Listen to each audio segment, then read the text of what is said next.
Hello, everyone, and welcome to I Love Snow, the FIS Daily Olympic Debrief.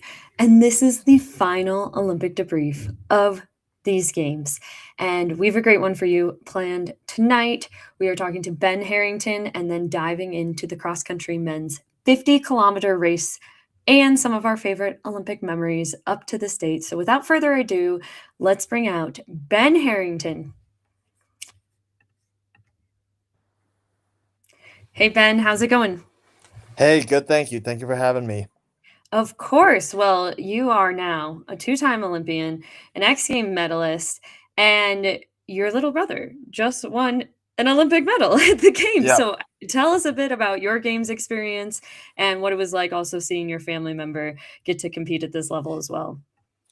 Yeah, my games experience was awesome. This is my second time going to the Olympics. The first time was back in 2022 in China, and I was just really honored to have the opportunity to come back and do it again. And to be here in Italy in Livigno, in one of my favorite places, is really cool. And I was really happy with how I skied and able to land some good runs in the half pipe. And then getting to watch my brother win a bronze medal was kind of the cherry on the top of everything. Mhm.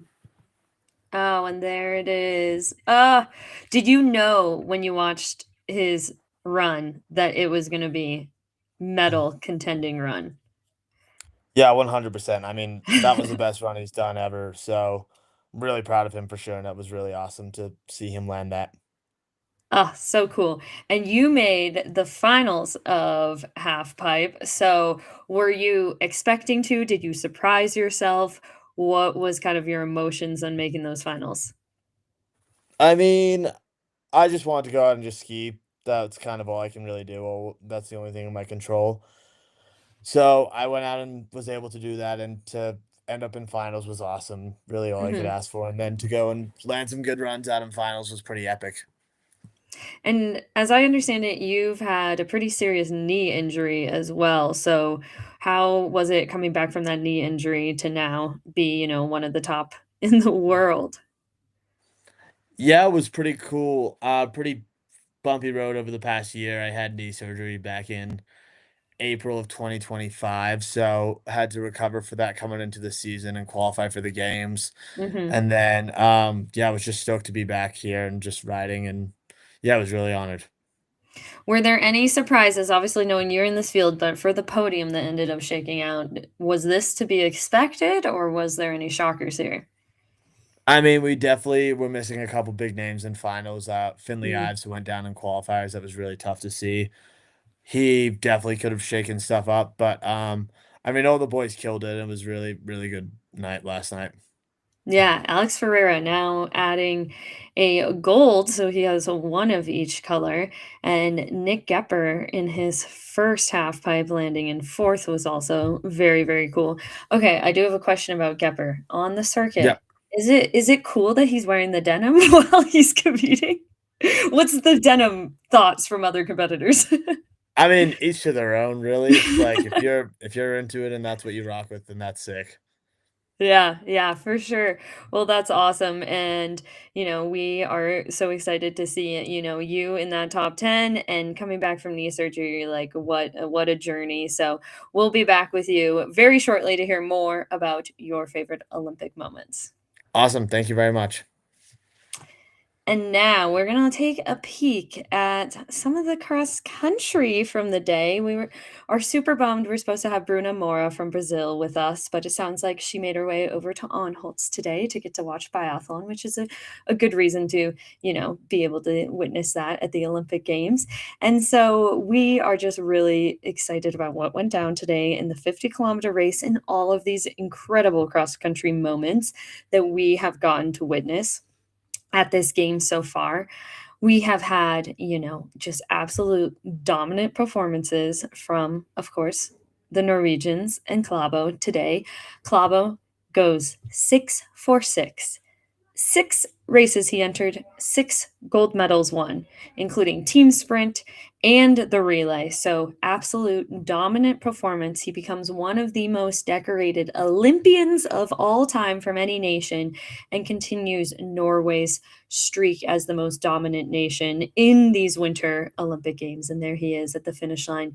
If you didn't tune into the 50-kilometer race, the three Norwegians really stuck together for a good portion of the race, and it was only in the last few kilometers where they started to separate and where Klæbo made his decision to tackle that final hill and absolutely put in the work to create what ended up being just about a 17.5-second gap to his teammate Martin, and then followed up in third with a Norwegian Iverson, and that is the podium from the men's 50-kilometer race. I mean, absolutely incredible performances, and we'll have a lot to look forward to in tomorrow's women's 50-kilometer as well. And now, let's talk about some of our favorite Olympic stories of this. So let's bring back Ben and dive into the best stories from these Olympic Games.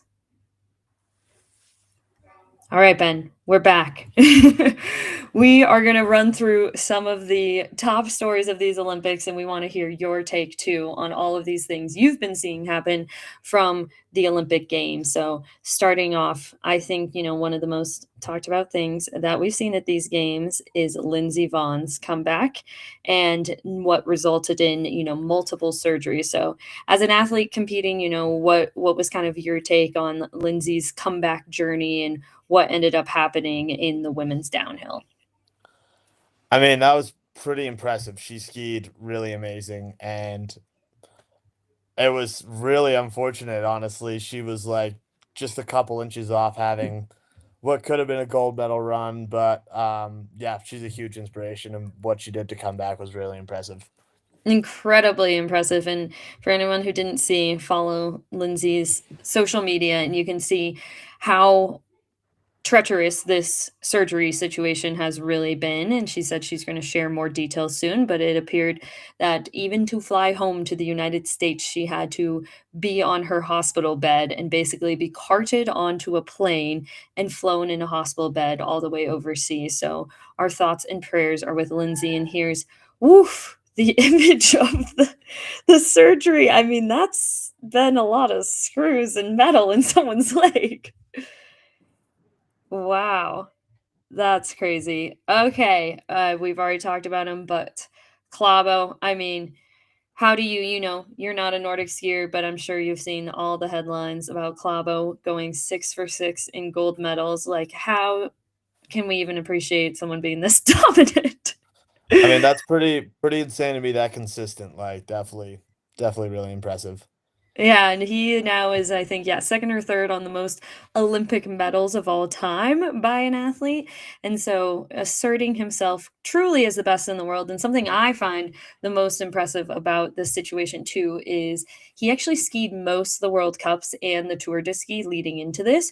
Whereas, for example, the Swedish women who have also been insanely dominant in cross country skiing, some of them scaled back on their World Cups and the Tour de Yeah, Ski leading in, but he did all of those and then went for 6 for 6. So, yeah, pretty insane. absolutely. Yes, absolutely insane. All right, on to Nordic combined. Off bro. He took home quite a bit of hardware before, and this is a great meme we saw from FIS when you hear your national anthem 3 times in the same Olympic Games. So we are highly impressed. Again, dominance from Norway. And do you have any idea across all these sports, what do you think makes Norway so freaking good at winter sports for not being the largest nation in population? I don't know. They're pretty hardworking people from what I know. I mean, I know Burke pretty well and a couple of the Mhm. other Norwegian guys, and they shred really hard and they're nice people, and it's really cool to hang out with them. Yeah, yeah, and I did see something that says too, they actually in their schooling systems and their sports systems for youth, they don't let athletes specialize in a sport till after they're 15 years old, so they really get a wide breadth of sports in as children, which I guess is developing a lot of really good skills and then choosing to specialize later. Maybe the burnout is less, but Yeah. Norway absolutely destroying these Olympics. All right, we have the Olympic gold, the first one for South America for Brazil from Brazen. And how did they celebrate this? In the most, I feel like, fun way. So let's take a look at that. Oh, yeah, Brazil's first Olympic gold in the Winter Games from the men's alpine. I mean, that looks like a good celebration. Is this how the half pipers would celebrate too? I mean, yeah, we had a pretty fun night last night, down in Lavinia. So yeah, Half Pipe Boys definitely turned it up. Ugh, fun. I wish I'd get to experience that, but unfortunately, we have the longest race on the last day of the games That's before a rough. 6 a.m. flight. But absolutely crazy from Brazil. First ever gold medal from South America there. Um, on to free ski. So Eileen Gu, what we saw from her these games, adding to her medal account, clapping back at reporters who are asking if she's disappointed in her gold because or not getting gold because she got silver. So how do you see as a freestyle athlete Eileen Gu changing this sport? I mean, she's so impressive. The way she skis half pipe, slopestyle, and big air, it's really cool. And yeah, she's been riding really awesome, and I'm excited to see what she's got to do in half pipe. What can you describe for someone like me who doesn't know as much about freestyle? What does it take to compete in all three of those disciplines? Like that's incredibly rare for someone to do all three of them at the same game. So what does that take to even be able to do that schedule wise? I mean, it's a lot of hard work. Slopestyle and big air kind of both wrapped into the same discipline, but to throw half pipe in the loop as well is really hard to be able to make all those work together. Do you think we've seen at this game some of the best big air comps ever? Yeah, the big air finals was incredible. Definitely the gnarliest big air contest I've ever watched. Oof, so cool. All right, on to snowboard. We got Cho from the half pipe. She had an insane comeback after she crashed in run one, and she couldn't even really walk after that and ends up winning gold. So, what did you see from this competition? Any insider knowledge that you picked up on? Yeah, I mean, obviously that was really impressive. Like she came back after that huge slam. I didn't think she'd be skiing again. But honestly, the best part about that contest to me was Chloe Kim, even though she got second, she was so excited Mhm. for Gown and was just like over the moon for her. Like I know how bad Chloe wanted to win and the fact that she didn't win and then was still so supportive and so happy for her competitor, like just as a testament to how awesome she is as a person and how good she is as a rider. Yes, absolutely, and I think too, I saw that Chloe actually has been a mentor to her for a long time as well, so really special that she, got to witness that and really courageous too to be able to put aside your own personal feelings on that competition day and surely being disappointed, but also doing it with what, a broken arm less than a month ago, a broken collarbone, Yeah. dislocated shoulder, and she just absolutely still landed a great run, but, Yeah. just was slightly edged out, and like you said, that support that I feel like that was, like, the definition of, like, girlhood at the games was those 2 getting to hug it out after. Yeah, that was Okay. pretty impressive. Looking at snowboard alpine, Benjamin Carl celebrating his victory. Oh my god. This is one moment that stands out to me from the games is this right here. Is this something you'd ever do after you land a great half pipe run? Would you Uh Taking my shirt off's probably not on my to-do list after I land a good run. Fair, fair. That was definitely something I feel like that took the internet by storm was getting to see that and how excited he was. And also he is at a much older age than a lot of his competitors, and he's still absolutely crushing it. Okay, to kind of wrap up our end of Olympics, I want to know from you what was your most inspiring story on the field of play you saw this Olympic Games? I mean, honestly, probably that snowboard girl going down and coming back up for run 3 and taking the win. That's pretty huge. Yeah, yeah, no, definitely. And do you have a favorite off snow moment? Something that you saw happen off the snow that you are, really, really stoked on? Not really, honestly. I was pretty locked in just to keeping focused on my training and stuff and watching all the competitions. Mhm. That's fair, that's fair. And overall, these games saw some crazy weather too. We saw a lot of the freestyle sports get postponed due to snow.